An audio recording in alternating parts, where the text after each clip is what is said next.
This is the Honda HR-V. It's Honda's answer to the hybrid SUV market. Now we all know that hybrids are heavy due to extra motors and batteries, so my question is, how effective can a 1400 kg SUV actually be as a hybrid? Now, to help shift some of that weight, Honda's electric motors actually generate 253 Nm of torque, meaning it should be fairly quick off the line. Now, if you've watched my previous video on the Honda Jazz, you know that did 0 to 30 in 3.33 seconds, holding first place in the VBox leaderboard.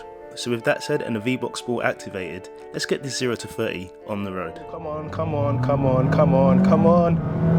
30 miles an hour. 30 miles an hour, and I see 3.48. 3.48. 1 millisecond off the Jazz. It is a heavier car. So yeah, at least we know it's half quick off the line. So in terms of interior, Honda have got the usual screen here. You can see it's the same screen that they've got in the Jazz. I am kind of used to now it pointing slightly away from the driver. That was something I noticed in the Jazz, but it doesn't make that much of a difference after a while. But first impressions, it really stood out to me.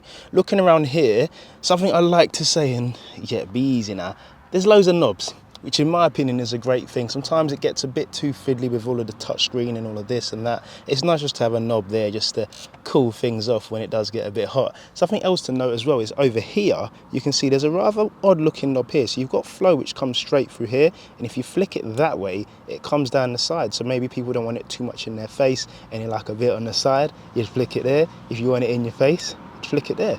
Nice little gadgets there. Something else my son noticed, because he tends to review a lot of these cars with me, he just jumps in, tells me what he thinks, and most of the stuff he says is actually quite informative. He said, "It's clean, Daddy," and I was like, "Oh, nice, it's clean." Up means, yeah, because it's a brand new car, they're not going to give me a dirty car. He was talking about how open everything is, like it's not busy over here, it's not busy over here. It's very clean in a sense that it's everything you need and nothing more. Like they could have easily, I don't know, put some more bits here and put some more bits over here.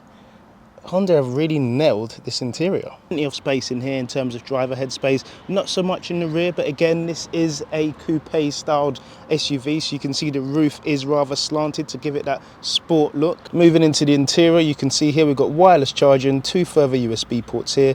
We've got heated seats at the front. Also moving to the steering wheel, you can see we've got heated steering wheel, lane guidance, you've also got adaptive cruise control and a speed limiting function. So everything you need, plus a tiny bit more. So moving to the back, it does get a tiny bit cramped in here if you're above 6 foot, but the main thing is Honda's magic seat. So just here, we flick this down and there you have it, meal for 2. Absolutely banging. Cheers. Now let's talk about whether it's effective as a hybrid.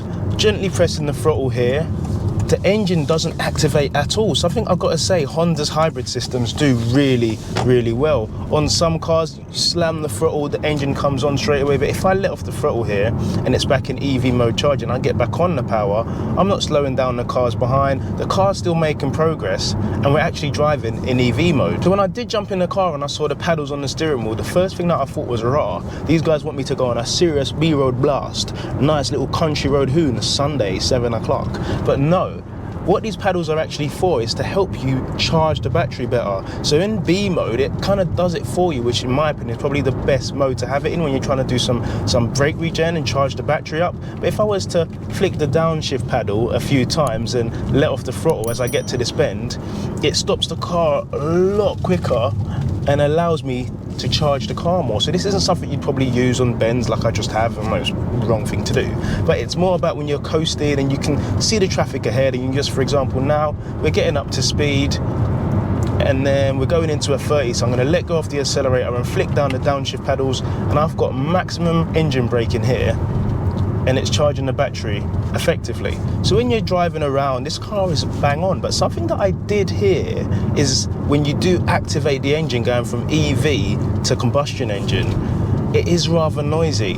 And I know this isn't a car that we're going to be taking around the M25 trying to set lap times like Lewis Hamilton, but it is a bit intrusive. So let me just give you an example here. So we're just cruising along here. He's holding up a lot of traffic. Speed up, mate. I'm joking, he's a cyclist. He's going to take it easy. It's a hot day. It's hot, you know. But don't worry, man's not hot. So, as I was saying, I'm cruising through here, and I'm just going to give it a bit of welly and... Yeah, it really does sound quite intrusive.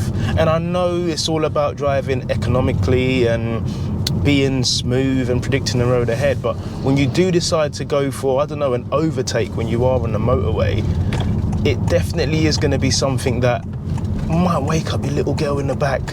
So as a hybrid, what's it like? Let me show you something. So as you can see, over 283 miles, I've managed to get 53 miles per gallon, which isn't bad. So I've now reset the trip meter, so I want to see if I can beat Honda's acclaimed 52.3 mpg in 30 minutes. The time now is 1:15 p.m.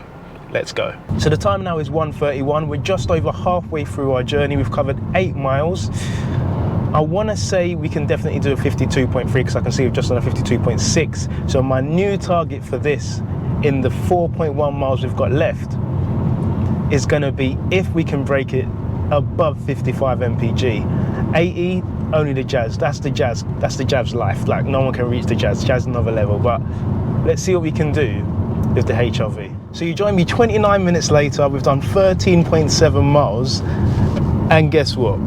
We've averaged 66.67 mpg. We've got about 20 seconds left, so I'm going to pull over safely because, to be honest, we did get to our destination 2 minutes early. We had 2 minutes to spare, so I did do a few laps, which is kind of cheating considering it was just off like a residential area. But let's just pull over here safely and let's see what numbers we finally got. So as you can see, it's 1:45. We've done 13.9 miles. We averaged 67 miles per gallon, way more than what Honda said. Honda said 52.3, so that's great figures. I probably could get that up to 70 if I was doing a few more miles. Something to note is when I did reset it, people might have done some calculations and seen how many miles I've done and how many miles I have left. Just a disclaimer, I didn't reset the trip meter until probably my 3rd day in having taken ownership of this car. So bear that in mind. Don't try and do maths and say, oh, 80 miles and a total of 300 miles. No, I reset it quite late. I probably should have done it the day I got it, but I was probably a bit more excited to play around with some of the knobs over here. But yeah, not bad. 67 flat. So looks wise, Honda have sorted me out nicely. There's 3 specs. You get elegance, advanced and advanced style, and this is the advanced style. So not only do you get this great paintwork and two-tone bits and bobs, you actually get quite a fair bit. And to note, in my opinion, the best part of this car is definitely going to be the exterior. This car has actually got comfort access, but walking up to this car and pressing that unlock button and seeing the indicators sweep across and the LED lights come alive, it's definitely the spec you want to be ticking. So is the Honda HR-V effective as a hybrid? 110%. Now I know the boot size isn't the biggest and the engine's a bit noisy when it goes from EV to combustion engine, but that aside, it ticks every other box really, really well. In fact, it gets a big thumbs up from me, and guys, if you have enjoyed this, please give it a thumbs up, subscribe if you're new to the channel, and I will see you in the next one. God bless.